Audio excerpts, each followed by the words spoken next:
नमस्कार दोस्तों, मैं हूं डॉक्टर भारती मक्कड़। स्वागत करती हूं आप सबका आयुरस हीलिंग हब में।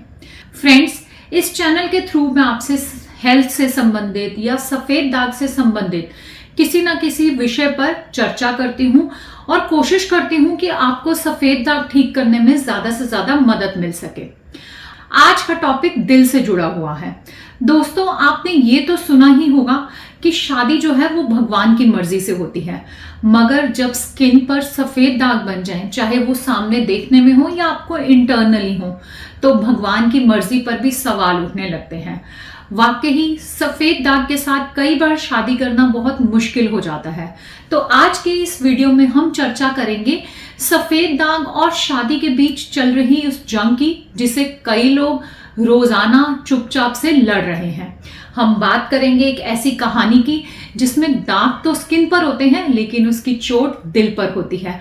और साथ ही हम बताएंगे कि क्या पहले से कितना बदलाव आया है, क्या अब शादियां होने लगी हैं, क्या समाज में इसकी एक्सेप्टेंस बढ़ी है, और अगर नहीं तो क्या है सॉल्यूशंस। आइए शुरू करते हैं।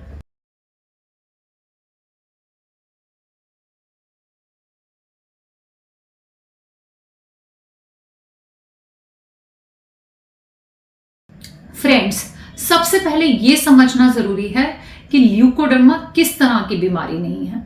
एक्चुअली में तो सफेद दाग कोई बीमारी ही नहीं है। ये एक ऐसी कंडीशन है जिसमें हमारी स्किन का कलर चेंज हो जाता है। ये ऐसी बीमारी बिल्कुल भी नहीं है जो एक व्यक्ति से दूसरे व्यक्ति को हो, कोई इन्फेक्शन हो। ऐसी भी बीमारी नहीं है जिसमें हमें कोई इंटरनल हेल्थ इश्यू हो या फिर किसी तरह की दर्द या कोई इनकन्वीनियंस हो। बस देखने में ही बुरी लगती है, पर दुर्भाग्यवश इंडिया में इसे बहुत बुरा मानते हैं। उसका कारण ये भी है कि कुछ लोग इसे लेप्रेसी से कंपेयर करते हैं। लेप्रेसी, जिसे पुराने जमाने में कोढ़ के नाम से भी जाते थे, ये अब इंडिया में है ही नहीं। लेकिन कुछ लोग आज भी सफेद दाग, यानी कि जिसे हम ल्यूकोडर्मा के नाम से जानते हैं या विटिलिगो के नाम से, या कुछ जगहों पे फुलवेरी भी कहते हैं, उसे हम लेप्रेसी समझने लगते हैं। लेप्रेसी जो कि एक कोढ़ की समस्या थी, उसमें भी स्किन में सफेद दाग पड़ जाते थे, पर वो दाग एक व्यक्ति से दूसरे व्यक्ति में हो जाते थे।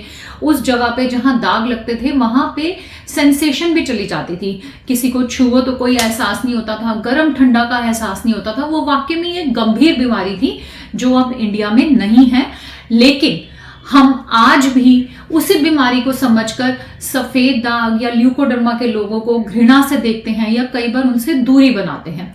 ये हमारी समाज की सबसे बड़ी गलती है। इसी वजह से सफेद दाग कोई गंभीर बीमारी ना होते हुए भी हर घर में, जिस भी घर में हो जाती है, वहां टेंशन का या चिंता का विषय बन जाती है। अगर हम इंडियन सोसाइटी की बात करें तो शादी के समय ल्यूकोडर्मा से रिलेटेड दो समस्याएं आती हैं। पहली, कुछ लोग तो समझते हैं ये छुआछूत की प्रॉब्लम है, या ये भी मानते हैं कि ये जेनेटिक्स की समस्या है। तो ये तो मैं आपको पहले ही बता चुकी हूँ कि ये छुआछूत की बीमारी नहीं है, एक इंसान से दूसरे इंसान में नहीं जाती है। और जहां तक बात रही जेनेटिक्स की, तो जेनेटिक्स में भी इसका रोल बहुत कम है। सिर्फ 8% लोगों में ही ये जेनेटिकली पॉसिबल है कि आगे ट्रेवल करे। और अगर आपके घर में किसी को सफेद दाग है तो आपकी जो अवेयरनेस है सफेद दाग के बारे में, जो जानकारी है, वो बहुत बढ़ जाती है। और ऐसे बहुत सारे उपाय हैं जिन्हें हम फॉलो करके इन्हें जेनेटिक्स में जाने से रोक सकते हैं, तो आप उसे भी फॉलो कर सकते हैं। लेकिन दूसरी समस्या क्या है, स्पेशली जब इंडिया में अरेंज मैरिजेस होती हैं, तो वहां पर जो है लुकिंग, कि कोई इंसान कैसा दिखता है, वही सबसे बड़ा पहलू बन जाता है शादी करने का, जो कि बिल्कुल गलत है।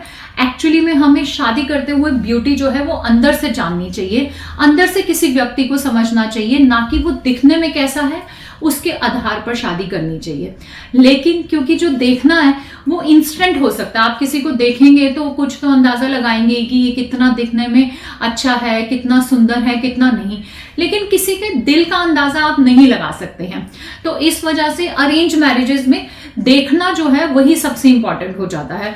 और जहां तक मैं जितने पेशेंट से मिलती हूँ, मुझे जो शादी से संबंधित सबसे बड़ी प्रॉब्लम लगती है, कई बार लोग तो करना चाहते हैं, दो परिवार आपस में मिलना चाहते हैं, बट उन्हें यह डर होता है लोग क्या कहेंगे, कहीं ये बच्चों को ना हो जाए बीमारी, ये डर रहता है। और साथ ही साथ ये भी रहता है कि कई बार हम अपनी जो फैमिली लाइफ है वो सही से जी पाएंगे या नहीं, क्या इस दागों की वजह से हम अपना फिजिकल रिलेशन बना पाएंगे या नहीं। लेकिन अच्छी बात क्या है कि मैं कम से कम 20 सालों से सफेद दाग के रोगियों से मिल रही हूँ, उनका इलाज कर रही हूँ। आज से 20 साल पहले और अब की अगर मैं बात करूं तो लोगों की सोच में बहुत फर्क भी आया है, स्पेशली जो यंग जनरेशन है।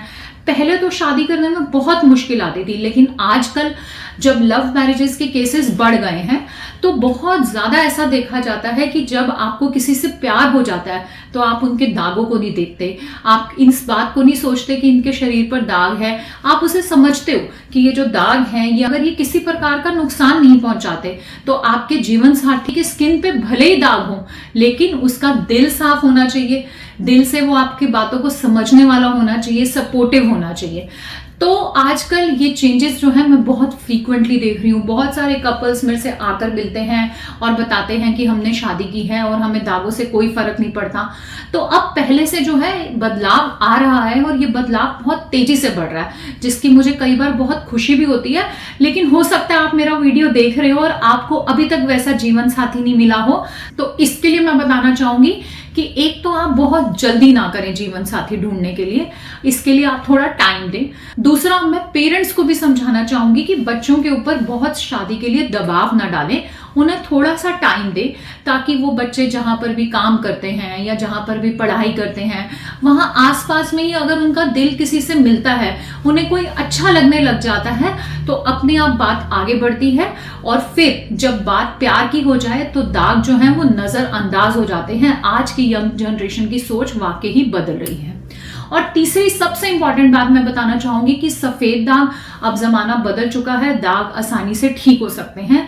तो इसकी वजह से अगर आप अपने जीवन साथी को छोड़ते हैं या उनसे शादी नहीं करना चाहते तो ये बिल्कुल भी ठीक निर्णय नहीं है। हालांकि मेरे लिए यहाँ बैठकर कहना बहुत आसान है, बहुत लोग अभी भी इस लड़ाई में लड़ रहे हैं। मैं बहुत लोगों की कहानियां सुनती हूँ और समझती हूँ। यहाँ पर मैं आप सबको एक राय और देना चाहती हूँ कि देखिए, सफेद दाग होना जो है ना, चाहे आप कितने भी कॉन्फिडेंट हो, कुछ ना कुछ कमी तो मानी ही जाएगी। तो आप भी जब अपना जीवन साथी चुन रहे हैं, स्पेशली वो लोग जिन्हें सफेद दाग हैं, वो भी अपने जीवन साथी की स्पेशली बाहरी दिखने की चीजों को नजरअंदाज करें। जैसे कई बार हो सकता है कि आपको ऐसा जीवन साथी मिल रहा हो जिनका रंग थोड़ा सा ज्यादा डार्क हो, तो हमें संकोच नहीं करना चाहिए। हो सकता है उनका वजन थोड़ा सा कम या थोड़ा सा ज्यादा हो, क्योंकि जब तक आप खुद ऐसी चीजों को नजरअंदाज नहीं करेंगे कि सामने वाला व्यक्ति देखने में कैसा भी हो, दिल का अच्छा होना चाहिए, आपको समझने वाला होना चाहिए, आपकी रिस्पेक्ट करने वाला होना चाहिए। चाहे आप लड़की हो या लड़का, जीवन साथी ऐसा होना चाहिए जो आपको समझे, आपको सपोर्ट करे और आपकी रिस्पेक्ट करे। तो यही फीलिंग आपके मन में भी आपके जीवन साथी के लिए होनी चाहिए। तो अगर आप, बहुत सारे आजकल ऐसे सेंटर्स हैं जहां पर शादी की जाती है, आप वहां पर अपना नाम लिखवाइए और खुलकर ये बताइए कि आपको सफेद दाग है। उसके बाद आप एक ऐसा जीवन साथी चुनिए जो कि जिसको कोई और समस्या भी हल्की फुल्की हो, जो कि इंटरनली उसकी हेल्थ पे कोई इफेक्ट नहीं करती हो। बहुत सारे लोग मैं देखती हूँ कि शुगर के पेशेंट से शादी करना मंजूर करते हैं मगर सफेद दाग में नहीं, जबकि शुगर जो है वो जेनेटिक्स भी होती है, शुगर जो है वो जानलेवा भी है। हो सकता है आने वाले टाइम में उन्हें हार्ट की प्रॉब्लम हो जाए। सफेद दाग में ऐसी कोई दिक्कत नहीं है। सफेद दाग में जो हम लोग शादी करने से परहेज करते हैं उसका सबसे बड़ा कारण एक ही है, वो है अवेयरनेस की कमी होना। तो सबसे पहले आप ज्यादा से ज्यादा लोगों को बताइए कि सफेद दाग से घबराने की जरूरत नहीं है, और ये तभी पॉसिबल है जब आप खुद भी सफेद दाग से घबराना छोड़ेंगे। अगर आप खुद अपने दागों को छुपाते हैं, उन्हें लेकर कॉन्फिडेंस नहीं है, उसकी वजह से अपने आप से प्यार करना कम कर चुके हैं, तो कोई दूसरा कैसे आपको अपनाएगा।